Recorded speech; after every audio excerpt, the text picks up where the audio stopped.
the war in Ukraine continues to dominate proceedings on day 2 of the UN General Assembly. A short while ago, President Joe Biden addressed delegates in New York, where he condemned Russia's decision to call up more troops in Ukraine. He said Moscow must accept the blame for the conflict. This war is about extinguishing Ukraine's right to exist as a state, plain and simple, and Ukraine's right to exist as a people. Whoever you are, wherever you live, whatever you believe, that should make your blood run cold. Russia has shamelessly violated the core tenets of the United Nations Charter. No more important than the clear prohibition against countries taking the territory of their neighbor by force. President Biden. Well, the president also said he supports the expansion of the UN Security Council to better represent regions including Africa and Latin America. The United States supports increasing the number of both permanent and non-permanent representatives of the Council. This includes permanent seats for those nations we have long supported and permanent seats for countries in Africa, Latin America, and the Caribbean. The United States is committed to this vital work. Well, for more on President Biden's address at the UN General Assembly and more of what's been happening at that summit, let's bring in Arise Chief Correspondent John Cookson. Great to see you as always, John. President Biden spending the first few minutes of his speech attacking Russia on Ukraine, pledging to stand in solidarity with Kyiv. And this coming on a day when Vladimir Putin has been rattling his nuclear saber, as it were. How do you assess Mr. Biden's reaction? Well, it was a rapidly rewritten speech, that one, Charles, because the statement from President Putin was about 7 o'clock London and Nigeria time, which was 2 in the morning in New York, and Biden's speech has already been written, and then he had to react to what Putin came out with, calling up reservists, a partial call up, the first time Russia's called up reservists since the Second World War, and it's seen as a major escalation of the conflict in Ukraine, and Biden had to react to that. He called, as you say, the war brutal and needless, and he said that what Putin was doing was going contrary to the very Charter of the United Nations, and what he's doing should be resisted at all costs. And yes, Putin did make reference this morning to the use of all the weapons in his arsenal. He didn't specifically say nuclear weapons, Charles, but referring to all these weapons, of course, Russia has a vast array of nuclear weapons at its disposal. Then that's seen in the West as a nuclear threat. And Biden said that a nuclear war should never be fought because it can never be won, which is absolutely true. So a strong speech from Biden, rewritten as a result of what Putin had to say this morning, and there's been no reaction yet from Moscow, but no doubt we'll get that in the coming hours. Charles. Well, absolutely, John. And Mr. Biden urging other UN General Assembly members to get on the same hymn sheet, as it were. But of course, support for Ukraine is not universal at the General Assembly, is it? Not, and part of what was going on today was developing nations, including those in Africa, who were saying, Charles, don't make us choose sides, don't get us involved in another Cold War, was the message to the West, because countries, including, for example, Nigeria, import a huge amount of grain, both from Ukraine and Russia, and it is desperately needed because there are no other sources at the present time.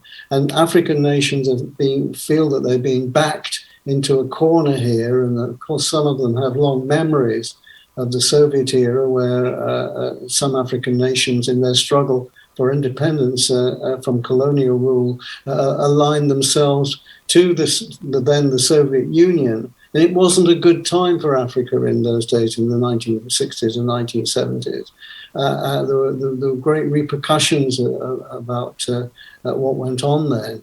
And as I say, the African countries and developing nations generally don't want to be dragged into a new Cold War. Now, you mentioned that Biden said that he wants permanent seats on the Security Council for countries in Africa, Latin America, and also the Caribbean, which came as a bit of a surprise, but it's a massive boost for those leaders in Africa who would like to see change and reform of the United Nations Security Council. 15 members altogether, 5 permanent members. That's the US, Russia, France, and China, and also Russia. Russia, of course, a leading member of the Security Council, invading another sovereign nation at the present time.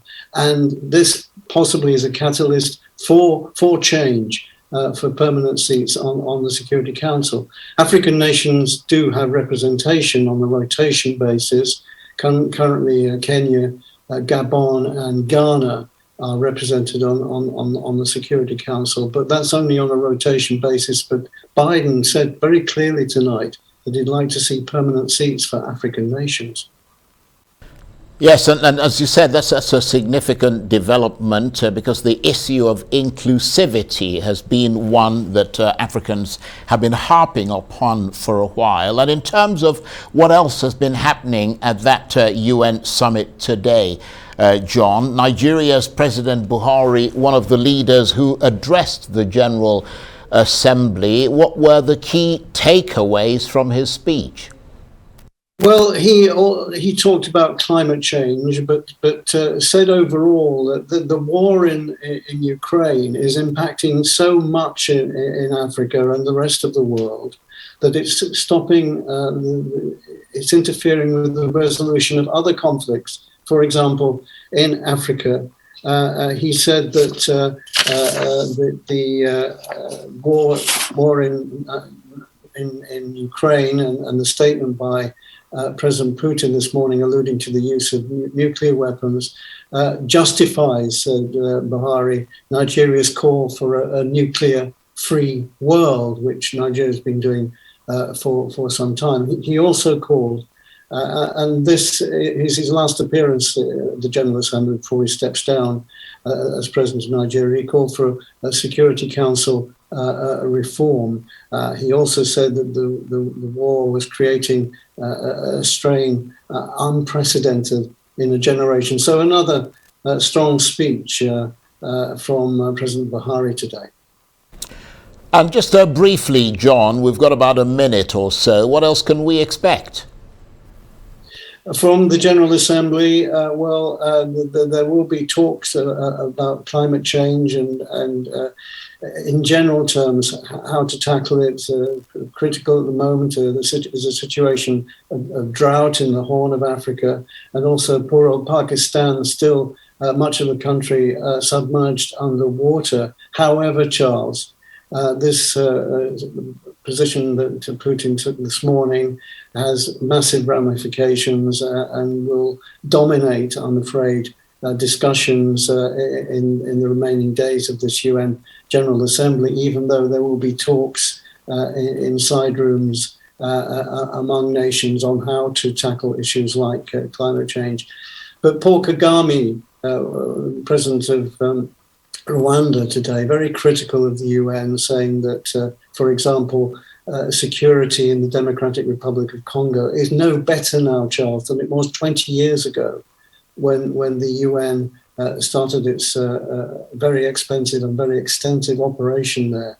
And there will be further criticism, I think, of the UN in the remaining sessions.